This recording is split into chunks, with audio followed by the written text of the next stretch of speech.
नमस्कार दोस्तों, आप देख रहे हैं एक भारत वंचितों की आवाज और आपके साथ मैं हूं राम बाबू गौतम।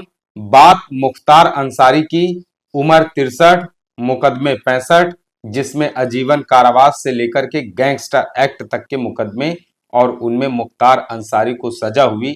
लेकिन इन सब के बीच में मुख्तार अंसारी जिस तरीके से चर्चित रहे, अब मुख्तार अंसारी के साथ उनकी मौत भी चर्चा में है, क्योंकि वो मौत संदिग्ध बताई जा रही है। उस मौत पर कई सारे सवाल उठाए जा रहे हैं।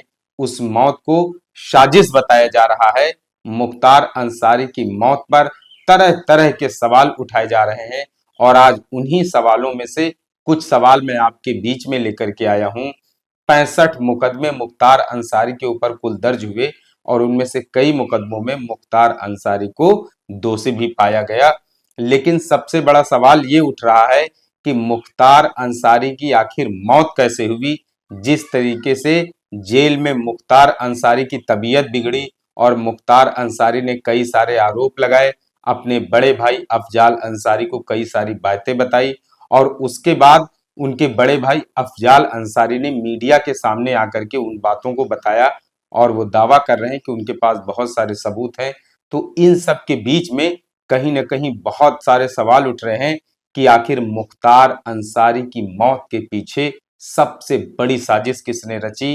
क्या मुख्तार अंसारी की मौत वास्तविक है, नेचुरल है, वाकई में उनको हृदय का दौरा पड़ने से, दिल का दौरा पड़ने से मौत हुई, या फिर इसके पीछे कोई कहानी लिखी गई। आखिर पर्दे के पीछे मुख्तार अंसारी की मौत का मास्टरमाइंड कौन है। ये बहुत सारे ऐसे सवाल उठ रहे हैं जो आजकल चर्चा में है।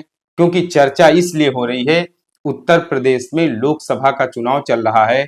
लोकसभा के चुनाव के बीच में उत्तर प्रदेश में हिंदू मुस्लिम वाली राजनीति के बीच में, ध्रुवीकरण वाली राजनीति के बीच में, उत्तर प्रदेश में एक बहुत बड़ी चर्चित हस्ती की मौत पर जिस तरह से सवाल उठ रहे हैं, उसने कई सारी चीजों को संदेह के घेरे में ला करके खड़ा कर दिया है।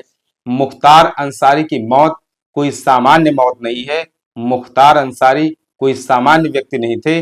मुख्तार अंसारी अपराध की दुनिया में उत्तर प्रदेश ही नहीं बल्कि देश में एक जाना माना आपराधिक उनका इतिहास है और वो देश में जाने जाते हैं। इसीलिए मुख्तार अंसारी की मौत पर जिस तरीके से सवाल उठे हैं, उस पे चारों तरफ सोशल मीडिया से लेकर मेन स्ट्रीम मीडिया तक तरह तरह की बातें चल रही हैं। पहले प्रयागराज में अतीक अहमद और उनके भाई, अब उसके बाद मुख्तार अंसारी की जिस तरीके से चुनाव के समय मौत हुई है, उस तरीके पे उस पर कई सारे ऐसे गंभीर सवाल उठ रहे हैं और ये सवाल मुख्तार अंसारी के परिवार की तरफ से लगाए जा रहे हैं। क्योंकि जिस तरह से आखिरी क्षणों में मुख्तार अंसारी के बेटे को उनसे मिलने नहीं दिया गया और कुछ दिनों पहले अफजाल अंसारी ने उनसे जेल में उनसे जो है वो अस्पताल में मुलाकात की थी, उसी के आधार पर कई सारे सवाल जो हैं मुख्तार अंसारी की मौत पर उठाए जा रहे हैं कि क्या मुख्तार अंसारी की मौत एक सामान्य घटना है, क्या वाकई में उनको हार्ट अटैक आया है, या फिर इसके पीछे कोई कहानी लिखी गई है जो अभी पर्दे के पीछे में है। क्या मुख्तार अंसारी की मौत पर कोई दल सियासी लाभ लेना चाहता है। बहुत सारे ऐसे सवाल हैं। क्या मुख्तार अंसारी की मौत को हिंदू मुस्लिम का एजेंडा बना करके कोई चुनावी लाभ लेने की कोशिश की जा रही है। तो बहुत सारे ऐसे सवाल हैं, लेकिन इन सवालों के बीच में मैं आपको मुख्तार अंसारी के जो बड़े भाई हैं अफजाल अंसारी, बहुजन समाज पार्टी के सांसद हैं, लेकिन इस बार उनको गाजीपुर से समाजवादी पार्टी की तरफ से टिकट दिया गया है। अफजाल अंसारी के छोटे भाई हैं मुख्तार अंसारी। उन्होंने अपने भाई की मौत पर एक बड़े प्रतिष्ठित न्यूज चैनल से इंटरव्यू में बहुत सारे आरोप लगाए हैं। मैं उन्हीं में से कुछ आरोपों को आपके सामने प्रस्तुत कर रहा हूं। दरअसल कुछ दिनों पहले मैं आपको कुछ एक घटना बता दूं कि किस तरीके से सिलसिलेवार जो है मुख्तार अंसारी की मौत हुई है, और उसके बाद में आपको ये जो आंकड़े हैं इनके साथ मुख्तार अंसारी की मौत की घटना और उनके आरोपों की जो है वो एक तरीके से सिलसिलेवार जोड़ने की कोशिश करूंगा। 21 मार्च को सबसे पहले मुख्तार अंसारी को स्लो पॉइजन देने का आरोप लगा। बांदा जेल में बंद मुख्तार अंसारी को एम्बुलेंस मामले की पेशी नहीं पहुंच पाए और माफिया की तरफ से उसके वकील ने कोर्ट में प्रार्थना पत्र दिया। कि खाने में उसे स्लो पॉइजन दिया गया है, इससे उसकी तबीयत बिगड़ी। मतलब ये 21 मार्च की बात है 2024 की। वकील मुख्तार अंसारी के वकील ने कहा कि उनकी जो है आरोप लगाया, कोर्ट में बताया है कि उनको स्लो पॉइजन दिया गया खाने में, इस वजह से वो एम्बुलेंस वाले केस में कोर्ट में पेश नहीं हो पाए। उसके बाद 21 मार्च के बाद 24 मार्च 2024 को बांदा के जेलर और 2 डिप्टी जेलर सस्पेंड किए गए। मतलब 21 मार्च को आरोप लगाया गया कि मुख्तार अंसारी को खाने में स्लो पॉइजन दे दिया गया, और 24 मार्च को बांदा जेल के जेलर और 2 डिप्टी जेलर को वहां से हटा दिया गया। लेकिन किस मामले में हटाया गया, उनके ऊपर जो अनुशासनात्मक कार्रवाई हुई, उसका कारण नहीं बताया गया है। मैं आपको एक प्रतिष्ठित अखबार है उसकी जो है वो आपको कुछ चीजें, आंकड़े जो है मैंने निकाले हैं, वो मैं आपको बता रहा हूं बारी बारी से। उसके बाद 24 मार्च के बाद 26 मार्च को जेल में मुख्तार की देर रात तबीयत बिगड़ गई। 26 तारीख की रात को बांदा जेल में बंद मुख्तार अंसारी की तबीयत बिगड़ गई, जिसके बाद उनको मेडिकल कॉलेज बांदा में भर्ती करा दिया गया और आईसीयू में जो है वो इलाज शुरू किया गया। 26 मार्च 2024 को अफजाल अंसारी ने आरोप लगाया कि शैतान जो है, शैतान, कोई एक ऐसा शैतान है जो मुख्तार अंसारी की हत्या करना चाहता है जहर देकर के। ये उनके बड़े भाई ने आरोप लगाया 26 मार्च को, और 26 मार्च की रात को ही उनकी तबीयत बिगड़ी थी मुख्तार अंसारी की। उनको बांदा के मेडिकल कॉलेज में भर्ती कराया गया और वहीं पर अफजाल अंसारी जो है वो मिलने गए थे। तो आरोप लगाया कोई शैतान है उनकी हत्या करना चाहता है। अभी मैं आपको बताऊंगा कि जेल में जब वो मिले, वो अस्पताल में जब वो मुख्तार अंसारी से मिले, तो मुख्तार अंसारी ने अफजाल अंसारी को क्या क्या बताया था। उसके बाद 26 मार्च को ही 2000 मुख्तार अफजाल अंसारी ने कहा है कि हत्या की कोशिश की जा रही उनकी। अफजाल अंसारी ने कहा है कि मौत तो एक दिन सबकी आएगी, लेकिन शैतान जो है उनकी हत्या की कोशिश कर रहा है। 26 मार्च 2024 को अफजाल अंसारी ने सीएम ऑफिस में फोन किया। जेल में बंद मुख्तार अंसारी को तबीयत बिगड़ने के बाद देर रात बांदा मेडिकल कॉलेज में भर्ती कराया गया था, जहां उनको आईसीयू में रखा गया था। गाजीपुर से सांसद अफजाल अंसारी ने बताया कि उन्होंने मुख्तार के इलाज को लेकर मुख्यमंत्री कार्यालय में भी फोन किया है। अब आप 26 मार्च 2024 को ही दरअसल जब उनको अस्पताल में भर्ती कराया गया था, तो बाथरूम में मुख्तार अंसारी जो है वो गिर गए थे और उनको इलाज जेल के डॉक्टर द्वारा किया गया था, बांदा जेल में ही। फिर बाद में मेडिकल कॉलेज में भर्ती कराया गया। दरअसल बांदा जो है वो जेल है, वहां मुख्तार अंसारी जो है वो गिर गए, पहले जेल में इलाज किया गया, फिर उसके बाद जो है उनको मेडिकल कॉलेज भर्ती कराया गया। 26 मार्च को जब वो बांदा के मेडिकल कॉलेज में भर्ती थे, तो वहां पर सिर्फ अफजाल अंसारी की मुलाकात हो पाई और उनके जो सबसे छोटे बेटे हैं उनसे मुलाकात नहीं करने दी गई। उसके बाद जब उनको जेल से अस्पताल भेजा गया, तो वहां केवल 14 घंटे उनको रखा गया बांदा के मेडिकल कॉलेज में, और वहां से उनको जो है वो वापस फिर से जेल में भेज दिया गया। ये बहुत इंपॉर्टेंट चीज है कि 14 घंटे महज उनको वहां मेडिकल कॉलेज में रखा गया, उसके बाद जो है उनको वापस भेज दिया गया। अब 28 तारीख को फिर से, 26 को तबीयत बिगड़ी थी, 14 घंटे के लिए उनको अस्पताल पहुंचाया गया मेडिकल कॉलेज, फिर से बांदा जेल में वापस ले आया गया, और 28 मार्च को फिर से जेल में बेहोश होकर गिरे मुख्तार अंसारी, और दोपहर में मुख्तार अंसारी की अचानक तबीयत खराब हुई, जेल में बेहोश होकर गिरे, जिसके बाद मुख्तार को बांदा अस्पताल में भर्ती कराया गया और रात में 8:50 पे उनको भर्ती कराया गया, आईसीयू में इलाज चला, और उसके बाद वहीं पर जो है वो उनकी मौत हो गई। तो मुख्तार अंसारी का जो कुल करियर है वो 26 साल विधायक रहे, और लेकिन इसी में 18 साल जो है उन्होंने जेल में काटे हैं। तो ये मुख्तार अंसारी का है। अब मैं आपको मुख्तार अंसारी के जो बड़े भाई हैं सांसद अफजाल अंसारी, उन्होंने दरअसल आरोप क्या लगाया है वो आरोप मैं आपको बताता हूं। 26 तारीख को जब तबीयत बिगड़ी और उनको बांदा के मेडिकल कॉलेज में भर्ती कराया गया, तो मुख्तार अंसारी के भाई अफजाल अंसारी उनसे मिले थे दरअसल अस्पताल में। उन्होंने जो चीजें बोली बताई हैं, चेहरे पर सूजन थी, होठ काफी ज्यादा फूले हुए थे, कमजोरी काफी ज्यादा थी, पेट काफी फूला हुआ था, और इन सारी चीजों के बाद उनको जो है वो मेडिकल कॉलेज में लाया गया था। और मुख्तार अंसारी ने दरअसल रोजा रख रखे थे। 19 तारीख को ये सब चीजें जो है वो मुख्तार अंसारी ने अपने बड़े भाई अफजाल को बताई थी अस्पताल में मिलने के दौरान। 19 तारीख को जेल में शाम को अफ्तारी करने के बाद, इशा की नमाज पढ़ने के बाद खाना खाते थे। रात में जब खाना खाए तो चक्कर आने लगे 19 मार्च को, और जी मचलाने लगा, और फिर उल्टी कर दी। मुख्तार ने बताया कि उल्टी बहुत ज्यादा हुई थी। फिर उसके बाद शहरी में भी कुछ नहीं खाया। मुख्तार ने अपने वकील को बताया था कि उनके खाने में जहर मिलाया गया है। मुख्तार ने मौत से 40 दिन पहले अपने बड़े भाई अफजाल अंसारी को भी बताया था कि उनको काफी दिनों से खाने में स्लो पॉइजन दिया जा रहा है और उनको कई सारे इंजेक्शन भी लगाए गए हैं। दरअसल ये सब चीजें अफजाल अंसारी ने बताई हैं।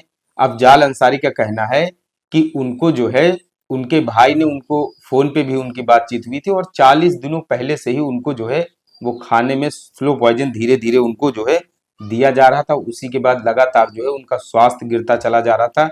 और उन्होंने बोला है कि उनके भाई ने उनको बताया है कि उनको पता नहीं ऐसी कौन सी चीज दी जा रही थी। उसके बाद उनकी नसों में अकड़न और बहुत भयंकर उनको दर्द हो रहा था, खाना खाने के बाद उल्टियां होती थी। ये सारी चीजें जो है वो उन्होंने बताया। अच्छा, दूसरी ये चीज है, उनके भाई ने आरोप लगाया है कि जब उनको मेडिकल कॉलेज में भर्ती कराया गया 26 तारीख को, जब ज्यादा तबीयत खराब हुई तो मेडिकल कॉलेज में जब भर्ती कराया गया, वहां जो डॉक्टर उनकी देखरेख में आईसीयू में तैनात किए गए वो सर्जन थे। तो उन्होंने बोला, डॉक्टर ने जो बताया अफजाल अंसारी को, वो बोले मैं तो सर्जन हूं, लेकिन मुख्तार अंसारी को फिलहाल अभी कोई सर्जरी की जरूरत नहीं है। तो अफजाल अंसारी ने आरोप लगाया है कि जब उनके पेट में दिक्कत थी, लिवर में इंफेक्शन था, उल्टियां लगातार हो रही थी, सब कुछ हो रहा था, और उनका इलाज किस चीज का किया गया, उनका इलाज एक्सरे वगैरह करवाया गया, ये सब सारी चीजें। बोले उनका लिवर कोई टेस्ट ही नहीं करवाया गया, आखिर उनके लिवर में ऐसी क्या चीजें थी, क्या दिक्कत हुई।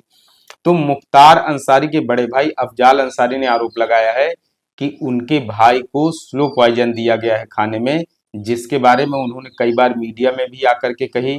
और उनका कहना है कि उनके छोटे भाई मुख्तार ने भी उनको जो है वो फोन करके भी बताया, जब वो अस्पताल में 26 तारीख को मिले तब भी बताया। तो ये सब चीजें जो है वो आरोप जो है ये मुख्तार अंसारी के बड़े भाई अफजाल अंसारी की तरफ से लगाए गए हैं। दरअसल ये आरोप जो है वो कोई मामूली आरोप नहीं है, ये बेहद गंभीर आरोप है। क्योंकि जिस तरीके से अगर एक कैदी की संदिग्ध हालात में जेल के अंदर विचाराधीन कैदी की मौत हो जाए, तो ये अपने आप में बहुत बड़ी बात होती है।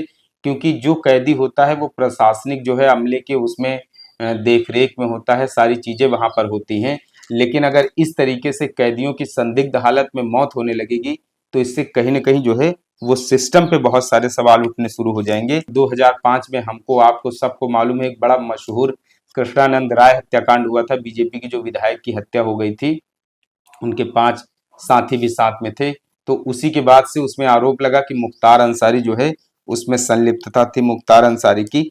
तो इन सब चीजों के बाद मुख्तार का नाम धीरे धीरे जो है वो अपराध की दुनिया में बहुत तेजी से बढ़ने लगा, और मुख्तार अंसारी जो है वो अपराध की दुनिया में एक चर्चित नाम हो गए। और इन सब चीजों के अलावा मुख्तार अंसारी कई बार सपा से, बसपा से, कांग्रेस में भी उनके रिश्ते रहे। भाजपा को छोड़ करके उनके हर दल में लगभग लगभग अच्छे रिश्ते रहे। मुलायम सिंह के वो काफी करीबी रहे। बसपा सुप्रीमो मायावती ने उनको 1996 में उनको चुनाव लड़वाया था, विधायक भी वो जीत करके आए। तो बहुत सारी ऐसी चीजें हैं जो मुख्तार से जुड़ी हैं।